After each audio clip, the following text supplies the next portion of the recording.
Hey hi నమస్తే అందరికీ. మా ఇంట్లో రోజువారీ టిఫిన్ లంచ్ మెనూ నేను ఎలా ప్రిపేర్ చేస్తాను ఈరోజు మీతో చిన్న చిన్న వీడియో క్లిప్స్ రూపంలో షేర్ చేసుకోవాలనుకుంటున్నాను. మార్నింగ్ రొటీన్ హెల్తీ రెసిపీస్ని నా స్టైల్లో ఎలా చేస్తానో చూపించేస్తాను. Get ready.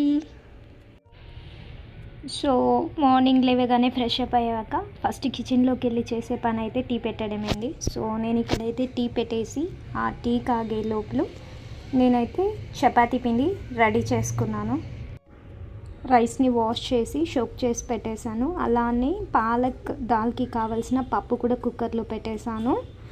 ఇంకా బెండి ఫ్రైకి బెండిని కట్ చేసుకొని పాలకూరను కూడా కట్ చేసుకొని పక్కకు పెట్టుకున్నాను. ఈ లోపల టీ అయితే కాగింది. సో దీన్ని ఫిల్టర్ చేసుకొని తాగేసాకి నా వర్క్ అయితే స్టార్ట్ చేస్తాను. సో ఇప్పుడు చపాతీ పిండి రెడీ చేసుకున్నాం కదా, దాన్ని చపాతీస్ చేయడానికి నేనైతే ట్రయాంగిల్ షేప్లో పాముకుంటున్నాను. అంటే ఒక్కొక్కసారి ఒకలాగా రౌండ్ షేప్ కానివ్వండి, ట్రయాంగిల్ షేప్ కానివ్వండి, ఇలా రెడీ చేసుకొని పక్కకు పెట్టుకున్నాను. సో ఇప్పుడు కిచెన్లో వర్క్. సో బెండి ఫ్రై చేయడానికి ప్యాన్లో ఆయిల్ హీట్ చేసుకొని పోపు దినుసులన్నీ యాడ్ చేసుకున్నాను. సో ఇలా వేసాక దీనిలో కట్ చేసి పెట్టుకున్న బెండీస్ని కూడా వేసి బాగా మగ్గించుకోవాలి.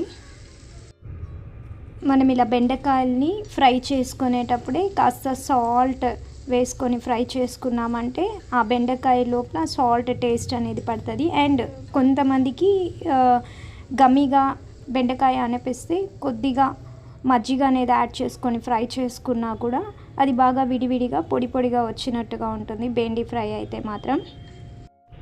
యాక్చువల్గా చాలామంది బెండకాయని ఆ జిగురు పదార్థం ఉండదని ఇష్టపడరే కానీ బట్ ఆ జిగురు పదార్థమే మన ఎముకల మధ్యలో ఉన్న జెల్ ఫార్మేషన్కి హెల్ప్ఫుల్గా ఉంటుంది.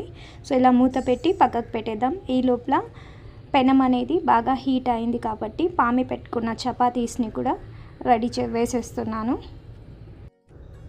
సో ఇలా పెనం పైన వేసాక ఇలా 2 times మనం టర్న్ చేసిన అంతవరకు ఇలా రౌండ్గా తీసుకొని తర్వాత టర్న్ చేసి ఆయిల్ అప్లై చేసామంటే చపాతీలు అనేది బాగా పొంగుతాయి. అంటే ఈవెన్గా హీట్ అనేది చపాతీకి అన్ని వైపులా అంటుకుంటేనే చపాతీ అనేది బాగా పొంగుతుంది. ఈవెన్ సాఫ్టీనెస్ కూడా ఉంటుంది. ఆయిల్ అనేది ఆప్షనల్. సో చాలామంది అయితే పిండి కలిపేటప్పుడే ఆయిల్ అనేది వేస్తారు. సో ఇక్కడ నేనైతే లైట్గా 1/2 స్పూన్ అయితే యాడ్ చేసుకొని రెడీ చేసుకుంటున్నాను.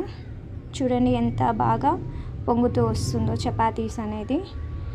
అండ్ హీట్ చేయడం కూడా ఎక్కువసేపు మనం చపాతీని కాల్చామంటే వేడిగా ఉన్నప్పుడు బాగుంటుంది, కానీ కాస్త ఒక 2-3 hours పక్కకు పెట్టినప్పుడు ఆ చపాతీకి హార్డ్నెస్ అయితే తెలుస్తుంది.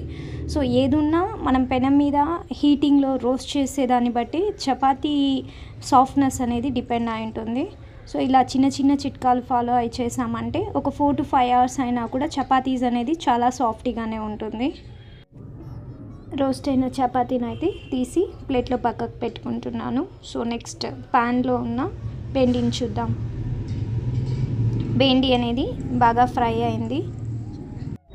ఈలోపు కుక్కర్లో పప్పు పెట్టాం కదా, దాంట్లో కావాల్సిన సాల్ట్ అండ్ పసుపు యాడ్ చేసుకొని పప్పుని మ్యాష్ చేసి పక్కకు పెట్టుకుంటాను. ఈలోపు మా పాప వచ్చింది. సో పాపకైతే చపాతీ అండ్ బొంబాయి చట్నీ ప్లేట్లో పెట్టిచ్చేసాను.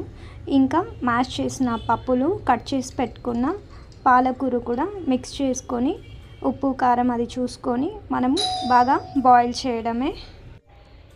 ఇప్పుడు ఫ్రై అయిన బెండి ఫ్రైకి కావాల్సిన ధనియాల పొడి, జీరా పొడి, లైట్గా కారం యాడ్ చేసుకొని ఫ్రై చేసుకొని దింపుకోవడమే.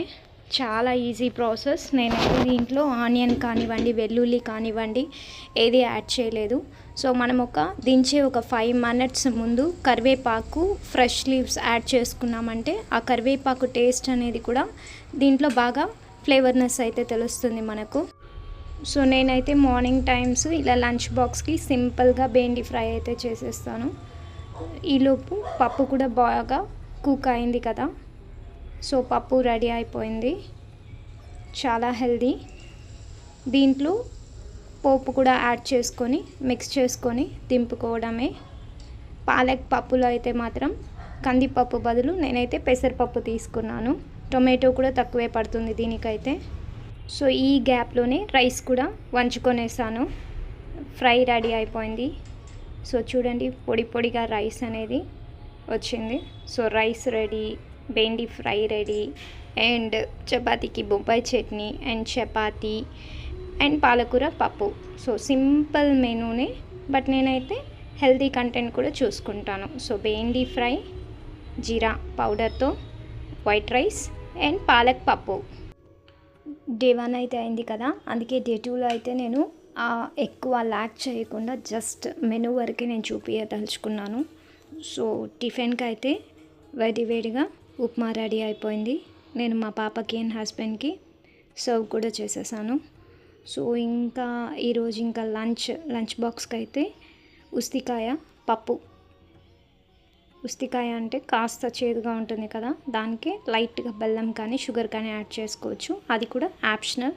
నేను ఎండుమిరపకాయ వేసాను, పచ్చిమిరపకాయలు అయితే వేయలేదు. అండ్ బీట్రూట్ ఫ్రై, కోకోనట్ పల్లి పౌడర్తో అండ్ నార్మల్ రైస్. సో ఈరోజు అయితే ఇదే సింపుల్ మెనూ. అండ్ బాక్స్లో పెట్టేటప్పుడు అయితే మాత్రం ఈవెన్ ప్లేట్లో కూడా మనం వడ్డించేటప్పుడు ప్లెయిన్ రైస్ అనేది ఫస్ట్ వడ్డించకూడదు అని అంటారు. మీకు రీజన్ ఏంటి అని తెలిస్తే కామెంట్ రూపంలో నాకు షేర్ చేయండి. సో ఇలా నేను ఫస్ట్ ఒక 2 పీసెస్ అట్లా ఫ్రై అనేది పెట్టాక వైట్ రైస్ అండ్ పప్పు, బీట్రూట్ ఫ్రై క్యారీకి ప్యాక్ చేసేసాను. సో చూసారుగా లంచ్ బాక్స్ 2 డేస్కి. నేనైతే లంచ్కి పంపించేదానికి వెరైటీ రైసెస్ అయితే చాలా రేర్గా చేస్తాను. రెగ్యులర్గా అయితే ఇలా పప్పు, తాలింపు, చారు, పచ్చడి ఇలానే ప్లాన్ చేసుకుంటాను. చూసారుగా నేను చేసే simple tiffin and lunch recipe మీకు నచ్చిందా? మీరు ట్రై చేయండి.